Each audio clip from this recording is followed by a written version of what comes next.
my top 5 running backs for fantasy football coming out of the 2020 NFL Draft. You're looking at it right here. Clyde Edwards-Helaire ranking in at number 1. Intro. Top 5 running backs. You're watching the Fantasy Football Show.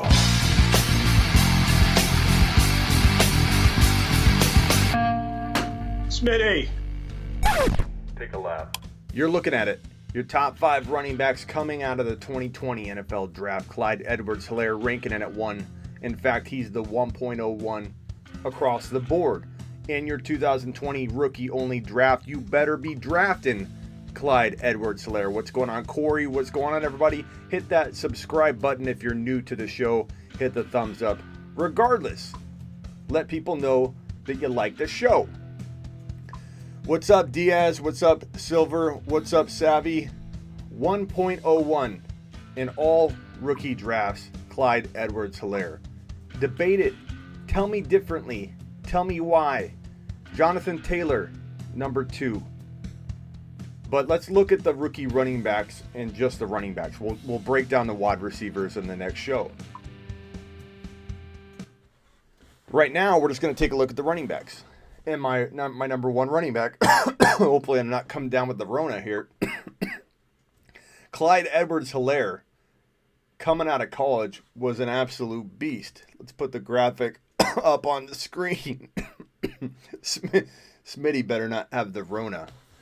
Not that it'll matter much. I'm still going to produce content. 2019 out of LSU. The little guy, the human bowling ball, the wrecking ball, the guy I call MJD, Maurice Jones-Drew 2.0, dropped 14 on the ground. 1,400 rushing yards.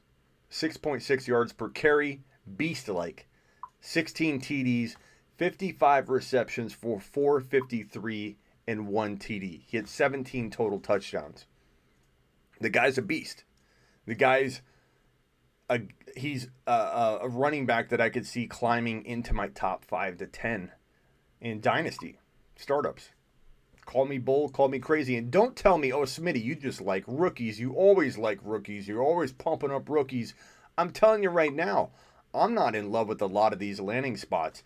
J.K. Dobbins in Baltimore is good for the future. I think he's actually going to be really good there in time. But Mark Ingram, he's no spring chicken, but they trust him.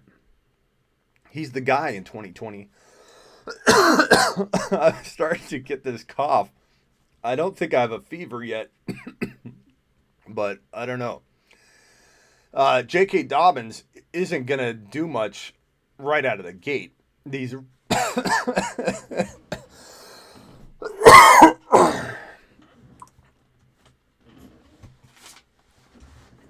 Let's just take care of it now. Just in case, I don't want any of you getting sick. Oh! J.K. Dobbins isn't going to explode out of the gate. Let's be honest. Mark Ingram isn't going anywhere right now. Now, does Mark Ingram have 2, 3, 4 years left at an elite type of level? When I say elite, I mean elite for that offense, being the workhorse, being the guy. Probably not. I don't know that he's going to be around for 2 or 3 years. So the window should open at some point, or the door should open for J.K. Dobbins. It just might not be in 2020. And this goes for Hilaire. This goes for everybody. These rookies may not come along as fast as we would like with a short offseason, with a lack of ability to absorb the playbook, to mesh with the offense, to get to know the quarterback, to find his way in this offense with maybe no preseason games, maybe not a lot of time to work with personnel and get this offense and scheme down. So Clyde Edwards-Helaire isn't going to get 20 carries in week 1, but you don't need him to. J.K. Dobbins isn't going to be the guy right away. They're going to trust and lean on a guy named Mark Ingram heading into 2020. Swift, I don't like a whole lot. Let's break it down in order first. So Clyde Edwards-Helaire, you see the stats on screen. I wish I could put the video footage up, but I don't want to do that on YouTube. But if you watch the video footage of this guy, and I have it on sleeperu.com link to his profile. You look at this guy run the football. It's Maurice Jones-Drew 2.0. It's a bowling ball, a wrecking ball, a guy that can't be tackled by one player. Duke's like Barry Sanders in many ways, and come at me with whatever you want when I say that, because you watch his film, you're going to agree. If you disagree, you're not watching his film. The guy cuts like Barry. Maybe not the exact way Barry cut. No one will ever be Barry Sanders, ever. I'm not saying this guy will be Barry Sanders. His cutting ability is hard to find anybody cutting like him. There's no match. There's no comparison for this guy in the NFL other than if we look back to Maurice Jones-Drew. And I think Clyde Edwards-Helaire is going to be a top 5 to 10 running back in Dynasty. I'm ranking him currently right around 10 for Dynasty running backs. That's ahead of Joe Mixon and Leonard Fournette and Aaron Jones. You don't like it? Watch the film. The guy is going to explode at the NFL level, and he's in the perfect offense to do it. The Kansas City Chiefs spent a ton of draft capital on him. I do not see them not using him and deploying him as the every down back by midseason. We just may see a slow start because of the fact that this offense in Kansas City is complex as can be. Damian Williams in 2018, when he had his 6-game stretch of scoring 10 TDs in 6 games, no running back better than him other than Zeke Elliott in that 6-game span to end the season in 2018. He came back and said, I didn't know all the playbook. They had to design plays specifically for me, and on plays that I didn't know, they told me where to go in the huddle. So Hilaire's not going to pick up everything right away, but all it takes is one run with this guy. He could go 55 yards on one carry to the house. So is he flex worthy right away? Absolutely. Unless they announce he's not getting carries in week 1 or something strange due to the coronavirus, due to the lockdown, due to the shortened season. Maybe rookies aren't at play right away like we think they're going to be. Just take that cautionary sign or whatever. Take that into caution with your rookies heading into 2020 is what I'm trying to say. Johnathan Taylor, I like in Indy. It's a good spot. I think he'll do well right away. He might even get the most carries out of any of these guys to kick it off in 2020 in week 1. He may not. It may be the same thing where rookies are just deployed later given the coronavirus situation. It's going to take a lot for these rookies to absorb stuff fast, and with no preseason, it's going to be hard. It's going to be difficult on these rookies. We might see rookie players have a slower start than we thought. Just know that. Know that. Expect it. But Johnathan Taylor, for the future and the now, he's locked in at that 2 spot for me. But for those that say, hey, Smitty, you always love rookies. Well, I'm telling you right now, I don't like Swift. I didn't like Swift a whole lot. I liked him more and more as the offseason moved along, but I went back and watched film to try and remind myself why I was down on him more than most. In the last month and a half, he's been falling again on my rankings because I just don't see the same kind of talent level I see in Clyde Edwards-Helaire and Johnathan Taylor and J.K. Dobbins. And that's why Swift, even though he potentially on his face landed in a better spot than Dobbins, I don't have him ranked higher than Dobbins, Swift. I just don't feel it. Sorry, Corey. I took the mask off. I'm excited, man. I almost didn't come on live right now because I feel like I can't contain my excitement for Clyde Edwards-Helaire in Kansas City. I feel like I'm going to do damage to myself and my brand because I'm going to come out guns blazing on this live, pumping him up higher than probably anybody's pumping him up right now. I'm excited. I'm feeling MJD, and I can't contain myself. And in Dynasty Leagues, I'm sending out offers left and right. I'm super pumped, super excited, and I think Kansas City's the best. We knew that Kansas City was the best landing spot for a running back. We're going to argue that Tampa Bay could rival it. And if J.K. Dobbins landed in Tampa Bay, which he did in Tampa Bay, should have taken J.K. Dobbins. I might add in that second round, he fell way too far. But Tampa Bay didn't take J.K. Dobbins. Therefore, the best landing spot by far is Kansas City. And we knew whoever landed in Kansas City would be in the running for a top 1 to 2 overall pick in rookie-only drafts. We knew that. And part of us, and I said it 100 times, Clyde Edwards-Helaire could land in Kansas City. I didn't think he'd be the first running back taken. I didn't think he would go at 32 unless two other running backs had already gone, and then Kansas City felt pressured to take a running back early. I did anticipate that being a possibility if two running backs had gone, like Taylor already went, J.K. went, and then Clyde went as the third running back at 32. I did think about that when we were mocking and talk about it. But I don't know many people that mocked, I don't know anybody that mocked Clyde Edwards-Helaire to Kansas City as the first running back taken. That is crazy and awesome, all wrapped up in one. And I'm pumped. You watch this guy in film, it's MJD, Maurice Jones-Drew. If you don't even know who Maurice Jones-Drew is, take a lap immediately for one. Take a lap. Take then a lap. go Take a watch lap. Maurice Take a Jones-Drew lap. footage, MJD, and realize why, at his size, if you're worried about Clyde Edwards-Helaire in a small frame surviving at the NFL level to the tune of a top 5 running back, go watch MJD. And as you watch it, sing that little song to yourself and realize that built a certain way, compact, like a little bowling ball, it works. It can work at the NFL level. He can stay healthy at his size. He's a unique built player.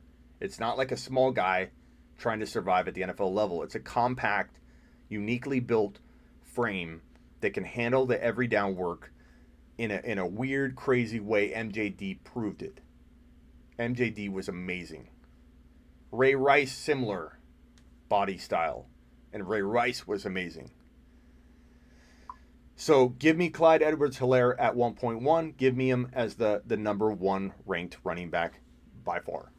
I'd even say, I'm sorry, Taylor, but I would say that there's a tier break here. I'm just going to put this in between them because I'm feeling a tier break here. I am. I like Johnathan Taylor. He looks good. He looks efficient. He's in a good situation. But Clyde the Glide, Clyde the shifty, mother hyphen, Edwards hyphen, freaking hyphen Hilaire is the guy that can take you to the promised land, baby. And I'm drafting him anywhere I can and redraft in Dynasty. I will try not to overpay, but that's why I need to barricade myself inside. Not that I have a choice in quarantine here. Maybe I need to stay away from drafting for the next 48 hours to get my mind right because I'm probably drafting this guy way too high, which means you guys will be drafting him way too high if we're mocking. I'm excited. Clyde Edwards-Helaire, where are you ranking him heading into redraft? And where are you ranking him heading into Dynasty? Comment, and I'll throw your comments on screen. Mims to the Jets I was happy about, but we're going to go over wide receivers on another show. J.K. Dobbins, again, touched on that a little bit. It's a good spot long term. He's just not going to have, unless Ingram gets hurt, a chance to thrive right away. Deandre Swift just doesn't impress me. And I'll tell you what, why is Cam Akers not 5, you ask? Because A.J. Dillon, to me, has more home run potential in Green Bay, enough to ignore Swift in potentially a better situation, but that could be masqueraded because I don't know that the Rams know what they're doing. I don't know that the Rams believe in Akers. You could say, well, they drafted him, but then I'll come back to you and say, then why did they draft and move up and go after Darrell Henderson? So I'm not sold on Cam Akers at all. I'm not necessarily sold on Darrell Henderson. It's not a great move that the Rams went out and got a running back. I'm going to be honest with you. And even though a lot of people have been coming at me the last couple months saying, Smitty, I still believe in your Darrell Henderson call. You were just a year early. You know what I say to them? I don't know that I was. And it's not because of talent. It's not because of talent. It's because I don't trust the Rams. I haven't trusted them since the Super Bowl when they didn't play Todd Gurley and before that. And I don't trust that they know what they have in Henderson. I said that all month long. But I keep telling people Henderson has the talent. I 100% believe that Darrell Henderson, if given the opportunity, would thrive at the NFL level. But we've seen it time and time again with coaches that ruin that. They don't know what they have in front of them. They ruin the opportunity for the player. The player loses confidence. And eventually you never see the player survive, thrive, do well. And then you're left thinking you were wrong about the talent assessment. But the problem is talent and situation are together. You need both. And I was wrong about the Rams knowing what they had, believing that the Rams were going to use Darrell Henderson. So I can't tell you with any kind of certainty at all what's going to happen in LA. And I'm not going to bank on Swift. I'm not banking on Henderson unless Henderson falls to a bargain value, which he probably will. I venture to say I might own more Darrell Henderson shares now, come to think of it, because people are going to be so soured on this drop in value that Henderson will be a steal.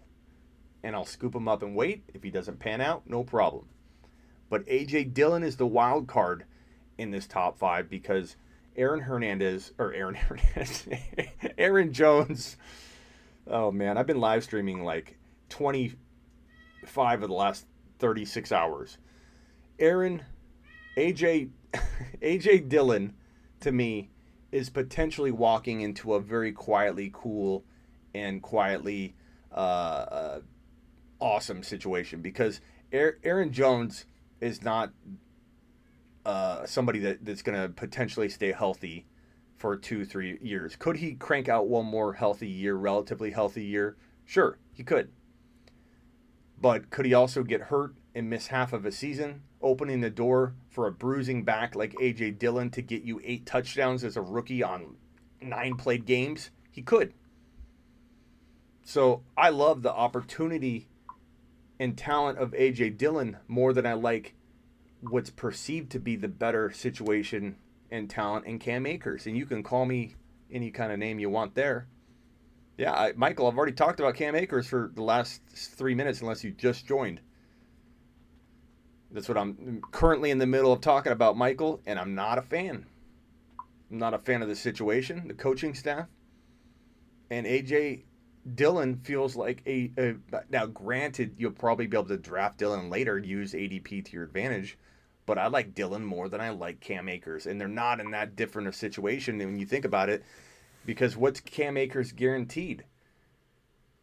I mean, him and Henderson both were drafted relatively early. What makes Cam Akers the better option? Because he was drafted most recently? I'm not buying into Cam Akers at all.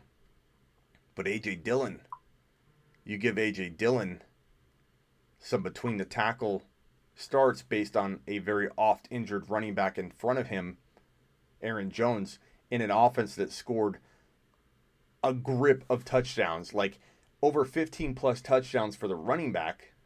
That's an opportunity that A.J. Dillon could, I think. No problem, Michael. I didn't mean to sound like I was going at you either on it. I'm just saying, yeah, I expect to get some question marks. Where's Cam Akers? I love Cam Akers. Smitty, you're crazy. Michael, it's okay.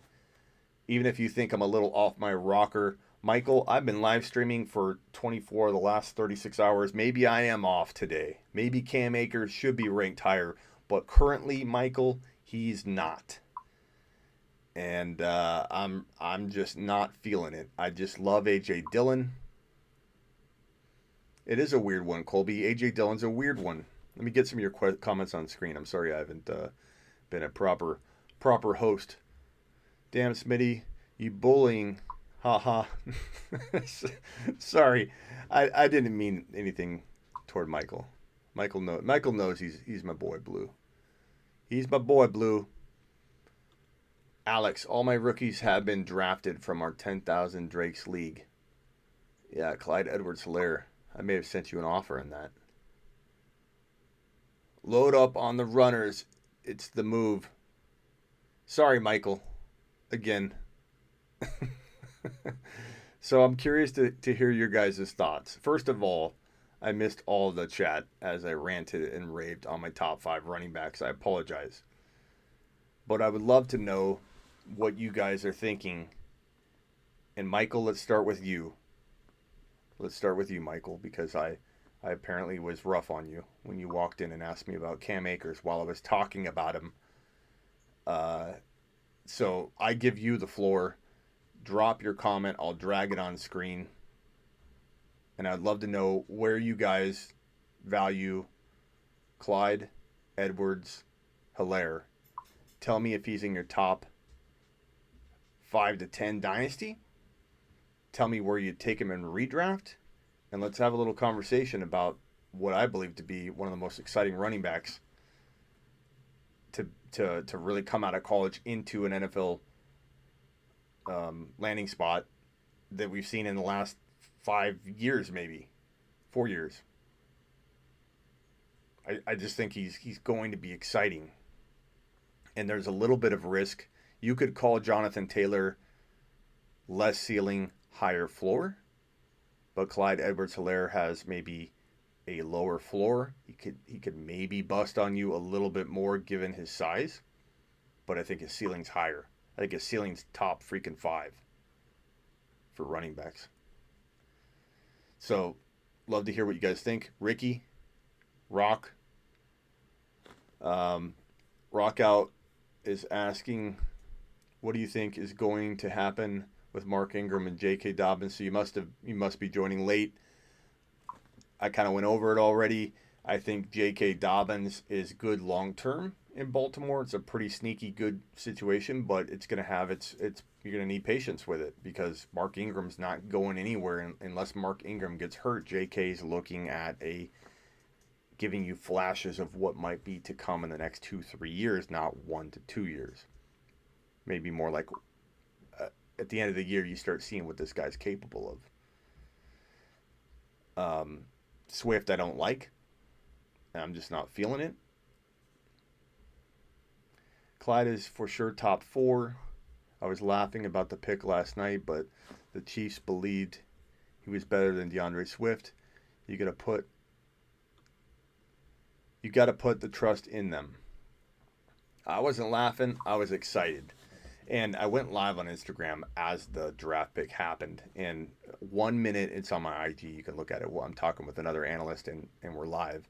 And 1 minute before the draft selection happened, I said, whoever goes to KC here is going to be elite. It could be Swift. And even though I don't like Swift, I think Swift and KC would turn into the back that he turned into a good back. He would become potentially my 1.1, and I wouldn't be super amped about the talent, but the situation would overwhelm any deficiencies in talent that I think he might have.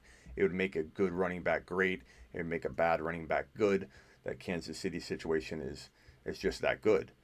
But I did say about 1 minute before, if Clyde Edwards-Helaire lands there, he'll be phenomenal. And it's on IG on my live, and then boom, the pick happened, and I was like, wow, I'm still shocked. Thank you, Silva Marco, with the super, always appreciated. So I'm in a dynasty league. I'm keeping Drake 11th, so choose from the following: Melvin Gordon 3rd, Russell Wilson 6th, or neither. Much love as always. Thank you, Marco. Drake in the 11th. That's amazing. It depends on your options, Silva. Who could you get in the 3rd round if you let Melvin Gordon go? With keepers like this, I imagine your 3rd round's more like almost your 5th. So 5th round material, Melvin Gordon, I like it. But give me an option or two that you might hit the thumbs up on your way in. People wipe your feet at the front door. But Marco, I need more details, but I'm going to say initially Gordon.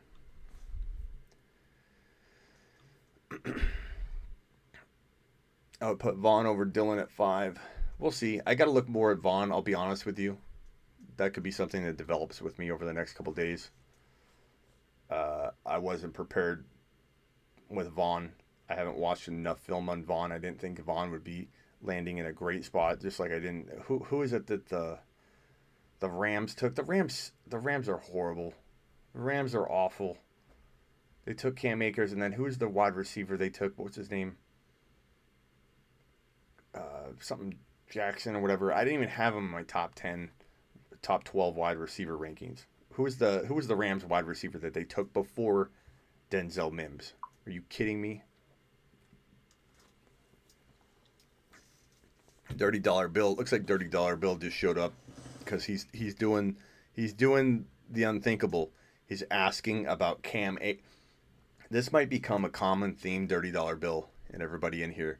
When you ask Smitty about Cam Akers, he gets upset, and he starts ranting and raving and getting upset and telling people to take a lapse. Take a lap. Every take time a they lap. ask him Take a lap. about Cam Akers. Von Jefferson, Brian, thank you. The Rams drafted Van Jefferson over Denzel Mims. Are you kidding me? Oh, Marco, ask again. Rest of my lineup was trash. All these running backs took a hit. Marco, if you have a player though in mind that you could toss at me that you could probably get in that third round pick, then I can make a better determination. But I'm pretty sure that third round pick's kind of like a fifth, and Melvin Gordon would be a steal in the fifth. Van Jefferson. It's crazy. Don't make the same mistake I did, says Michael, asking about Cam Akers after I just went on a 5-minute rant on it. But I will. I'll still answer it for you. Cam Akers' $30 bill is not to be trusted. It's not no Cam Akers 10,000 times material, but it's just that how can you trust anything the Rams do at this point? I just can't. I mean, at a certain value, sure. Can I imagine myself taking Cam Akers and maybe Darrell Henderson later and cuffing the two together? Why not? But who's to say Malcolm Brown won't be the week 1 starter? You know? I mean, Darrell Henderson was a high draft pick too 1 year ago. They're in the same boat. Cam Akers and Darrell Henderson are in the same boat. They're bunk bed mates in camp right now, virtual camp, sharing the same virtual room, and maybe Darrell Henderson's laughing, saying you have no idea how much you're going to be ignored, misused, and treated poorly, because he knows firsthand. Jordan Love to the Packers. I mean, it makes sense. I mean, they're going to groom him. Aaron Rodgers was on the bench for a while before they brought him along, so it makes sense. They're grooming their future.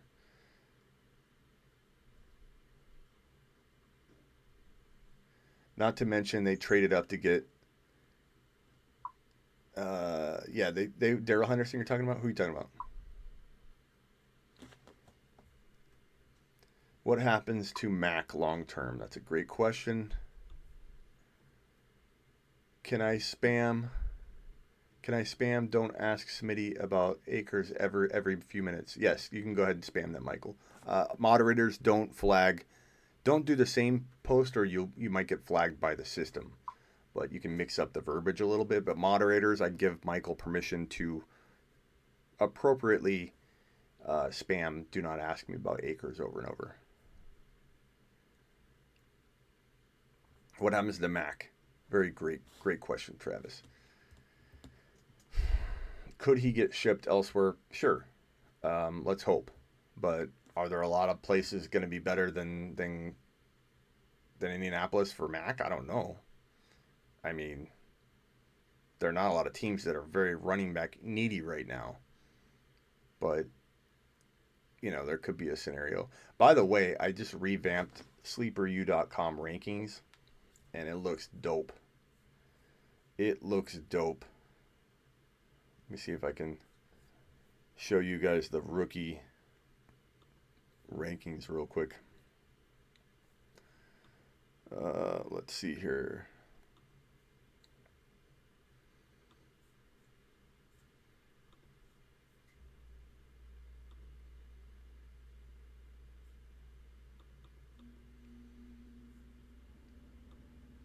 Here are the rookie rankings on the site, which I typically don't show because this is locked down for subscribers. But I'll show you the running backs, and I'll show you up to about that pick 5, and then they're going to change often. So I'm not afraid of showing you a little spice, and then closing that curtain on you. But Clyde Edwards-Helaire ranked number 1. Johnathan Taylor I've ranked number 2. J.K. Dobbins number 3. These are dynasty.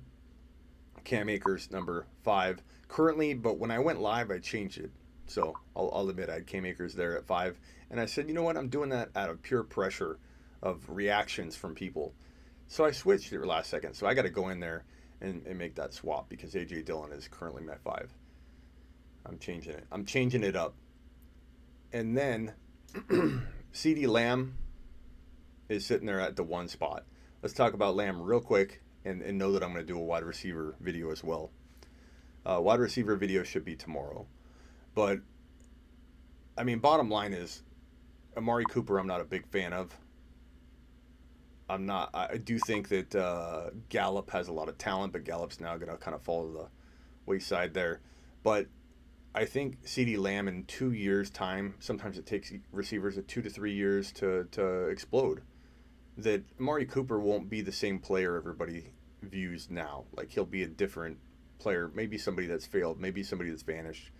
So I kind of think CeeDee Lamb's in the best situation, best offense, best quarterback. Jerry Jeudy's in an offense that has a lot of mouths to feed as well, but I think those mouths are more likely to hang around. I don't think Courtland Sutton's going to bust. I think Fant's going to get better. I like Melvin Gordon for the now, maybe for another year. I just think Drew Lock is a decent quarterback that's going to be good because of the offense. So this offense in Denver is going to make a decent quarterback good or a good quarterback great. I think in this case, Lock's decent, and he's going to be pretty good.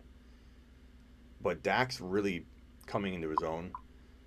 I think Amari Cooper will vanish at some point. Maybe he's good for another year or two, but he struggled with drops in the past. He's vanished before. I think Cooper could be the guy that in 2 years' time we're not remembering that we saw him as a big threat to CeeDee Lamb. So give me CeeDee Lamb for the long term right now. I love Jerry Jeudy, but it is hard to imagine Jerry Jeudy within 1 to 2 years getting to the level he needs to get to. Denzel Mims in New York is a great landing spot, and I think that regardless of the fact that I don't like Darnold all that much, Mims is the kind of wide receiver that can go up and get a football better than any wide receiver in this draft class, I think. And his catch radius is crazy big. His aggressive play and ability to fight off defenders at a pro level already that matches DeAndre Hopkins. I mean, damn. I think Mims is in a good spot to be in an offense that's going to be down throwing in the third and fourth quarter a ton. Give me Mims. Mims is going to be the target hog. Mims might have the best rookie season of them all. Ruggs, I like. Rager, you don't see because I'm cutting you off at 5. Jefferson, I like. I don't love them. I like them. And, we'll see. The tight ends I haven't messed with much, so if those look a little bit off to you, know that I'm going to mess with that. But get on over to sleeperu.com.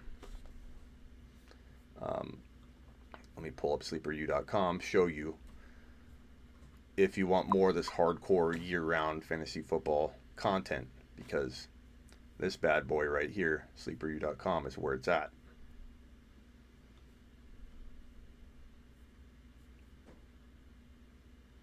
Rookie rankings. I got the redraft, the dynasty, the rookies are all entered. I've got their teams assigned. I've got super rookie rankings. The super rookie rankings are the awesome feature that are probably the most sought after rankings that I have. And it's a combination of the sophomores and incoming rookie class. So that means that last year's rookies turned into sophomores.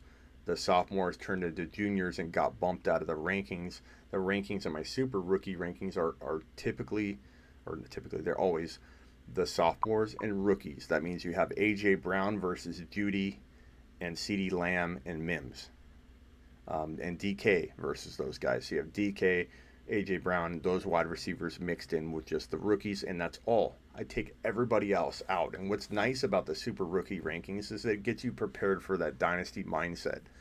The fact that you're thinking of everything from a dynasty perspective. You're looking at just this year's class, last year's class, helps you in building mode, starting to think about which players can actually be better with the newer class of rookies and sophomores.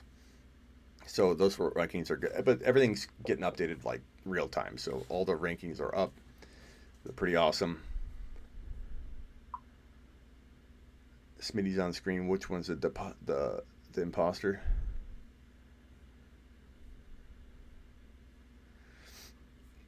Well, there you have it, people. That's all I got for you tonight, but I think that's a pretty good little show for you, talking about these running backs. I can put them on screen again real quick. Number 1, Clyde Edwards-Helaire. Johnathan Taylor, J.K. Dobbins. These are your top 5 running backs coming out of the 2020 draft from a dynasty perspective. And in redraft, you're going to have patience with these 2 guys. And Swift, I'm not sure will ever amount to, Kerryon Johnson was a really high-ranked talent.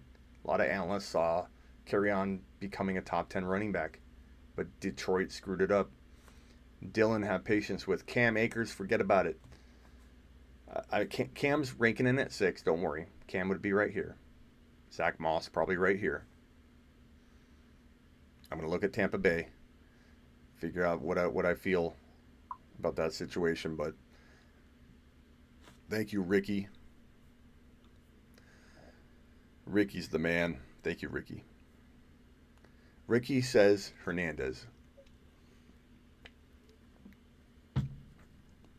Ricky's my boy, Blue.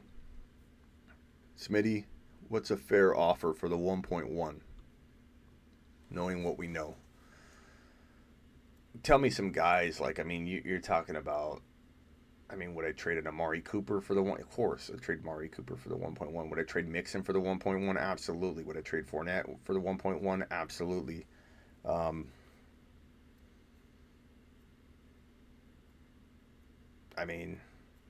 You could go through a bunch of players people think are second-round players that I think the 1.1 is better than. So the 1.1 has a mid-range second-round dynasty startup value to me, if not top of the second. Really more value than that, but I want to be safe with it and value that rookie pick right around the top of the second.